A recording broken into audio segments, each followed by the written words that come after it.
Hey everyone, imagine you get yourself a girlfriend so you're not spending Valentine's Day alone, but now a maniac is after you and won't stop until he rips out your heart. This is the movie Hard Eyes from 2025, so drop a hug in the comments and let's get to the story. A beautiful couple is in a flower-filled field, and the man has been preparing for this moment his whole life, wanting it to be perfect. He set up the scene, rehearsed his lines, and even hired a photographer from afar to capture the moment. The problem is, he messes up his line, and the photographer calls him to redo the scene. He does, but just as the perfect photo is about to be taken, he gets stabbed in the eye because this job cost him an eye. And to make things worse, the groom gets an arrow to the forehead. So, it went from an engagement party to a funeral in an instant. The redhead starts running in panic because she doesn't know where the attack is coming from and gets shot in the foot with an arrow. The nearest place is a winery, and she asks the security guard for help, but as he tries to react, he gets an arrow and dies. To avoid being caught, she hides inside a great press machine. I don't need to say much more, but I'll show you, because when he calls, she's just left as juice. All over the country, these bizarre events start getting reported. Many witnesses claim to have seen a man in a mask with heart-shaped eyes,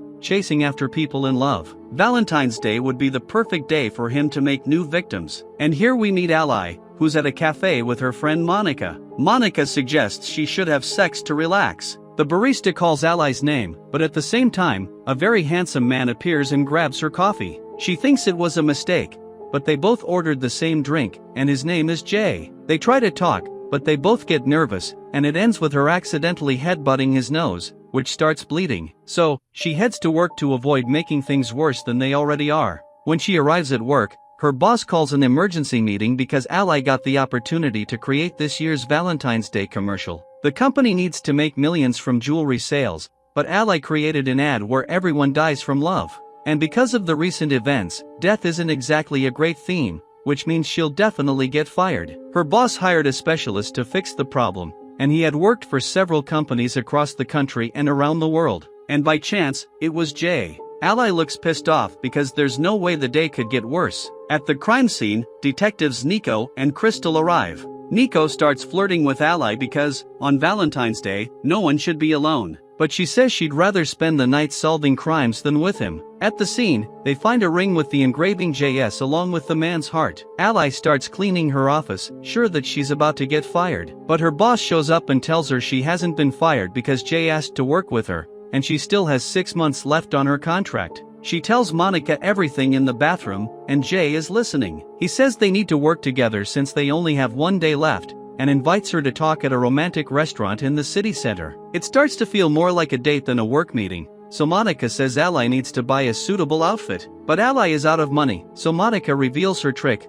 For Valentine's Day, she arranged a sugar daddy to sponsor her, and the two of them go shopping. Ally arrives at a fancy restaurant, and the security checks her. They find an aluminum straw, and she says she's protecting the environment. She sits at the table waiting for Jay to arrive, and he enters looking so handsome that it seems like he's walking in slow motion. She wants to talk about work, but he says they first need to get to know each other to make sure they're on the same page. He asks about her past relationships, and she says she doesn't like to think about them because they always sucked. It's ironic because she's working on a campaign about exactly what she hates, and she tells him there's no such thing as a happy ending. Jay tries to ask more questions, but she cuts him off because she doesn't want to talk about it. He realizes they wouldn't be able to work together and gets up to leave. Ally runs after him and says she'll try again. Out of nowhere, she kisses him, but he doesn't understand why until he notices her ex is there with his current girlfriend, who looks like a slut. To make him jealous, she kisses Jay, and he pretends they are dating. But that's the least of their problems because after that kiss, they start being watched. The two of them take the same Uber to split the fare,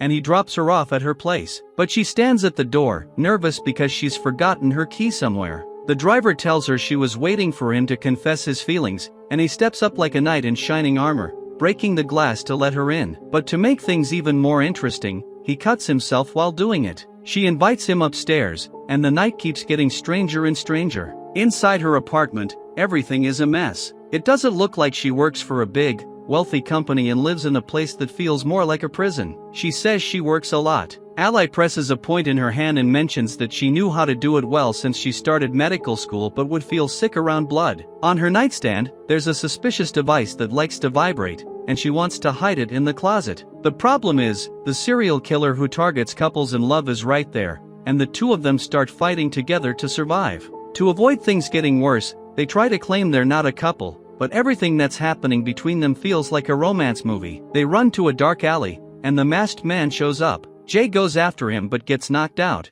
and Ally runs to a nearby amusement park. This might be the end for her, but luckily the police show up, and the masked man disappears. Detective Nico and Crystal arrive on the scene, thanking her for helping solve the case since Jay was caught red-handed. This doesn't make sense, but they don't want to hear it. Jay's name is Jay Simmons, just like the JS engraving on the ring found at the other crime scene. Jay doesn't want to talk to her because she abandoned him while he was unconscious. And guys, these two managed to start the day badly, and the night is turning out even worse. So, if you've made it this far, go ahead and drop a like and comment, because when things are bad, they can always get worse. At the police station, Jay begins to be interrogated by Detective Nico. However, Jay manages to make Nico contradict himself, showing that he's not very bright, which makes him angry. Then Crystal, who was supposed to play the good cop, starts asking if Jay is single and if he has any plans for Valentine's Day. From the look on her face, it's clear she wants to play cops and robbers, and someone's about to get handcuffed.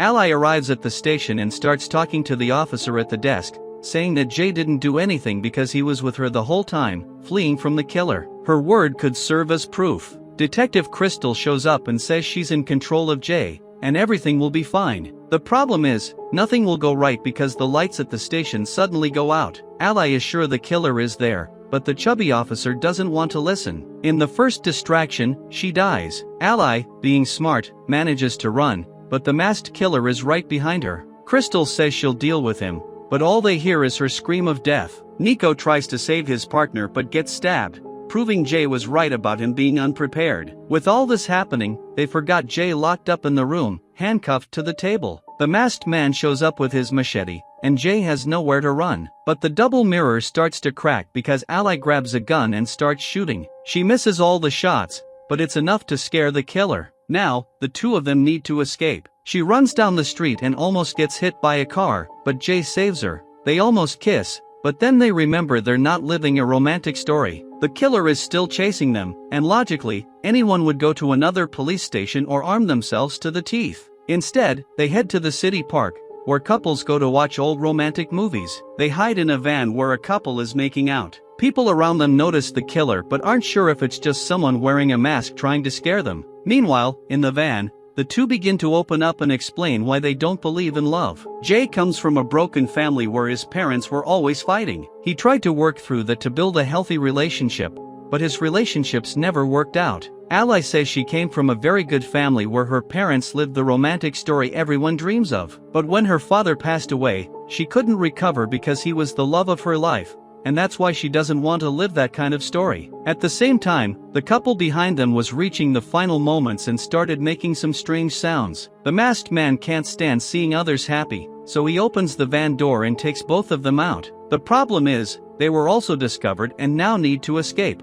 Along the way, he continues to harm anyone who comes across them. Ally says that these people are only suffering because they, the ones who were chosen, are still alive, and they need to confront him to put an end to this nightmare. They start fighting together and make a great team. The killer is defeated by his own knife, and to end things on a bizarre note, Ally throws up on him because of all the blood. It was the longest night of their lives. The police arrive at the scene, and Detective Crystal is alive, only with a cut on her arm. Since they wouldn't be together, Jay was leaving for his younger brother's engagement party, and Crystal offers to keep him company until the airport. Ally goes back home and starts watching the romantic movie she always avoided, because for the first time, she truly fell for someone. Monica tells her she could pursue this romance and just needs to run to the airport to meet him, and they'd be together. But Ally feels it's better to stay at home with a friend who has such a silly idea. Still, Ally feels she has nothing to lose, as she's already lost everything, so she decides to go. A handsome man walks by, and she hugs him, but it turns out he's just an extra. She receives a call from an unknown number with a mysterious voice telling her that Jay has been captured. He will only be released if she goes to an abandoned church in the city and doesn't tell anyone, or he will be in danger. Even though she knows it's a trap, she decides to go. Now, here's the unexpected reveal. The detective was there, and she had been behind everything with her nerdy boyfriend, whom she met online. Together, they began seeking revenge on people who were chasing their own happy endings. Ally tries to explain that they're mistaken and that they're not a couple, but they won't believe her because of the kiss they shared. The only way for one of them to leave alive is by her choice. She's given a gun with only one bullet. If she shoots Jay, it means she truly doesn't love him. If she shoots herself, it means it was all a lie. If I were Jay in that moment, I'd be hoping for a miracle, because his chances of surviving are slim. Ally threatens to end it all but shoots at him instead. The bullet grazes her shoulder and hits the detective. Now they can escape, but the fight isn't over. Ally faces the detective, and Jay, all beaten up, faces the nerd. They manage to defeat them, and Ally ends the night with relief, as there's no more danger. By the end of the week, everything turned out well, and they managed to deliver the best advertising campaign for the company. Ally quits her job to follow her dream of becoming a doctor. Jay has a surprise for her and pulls out a box with a ring, but inside was the key to his house. She then pulls out another box and asks him to marry her. It was the fastest couple I've ever seen, and if they survived all of this, then you can too. Now, leave a like and get ready because more is coming soon. For now, I'm signing off. Thanks to everyone, and goodbye.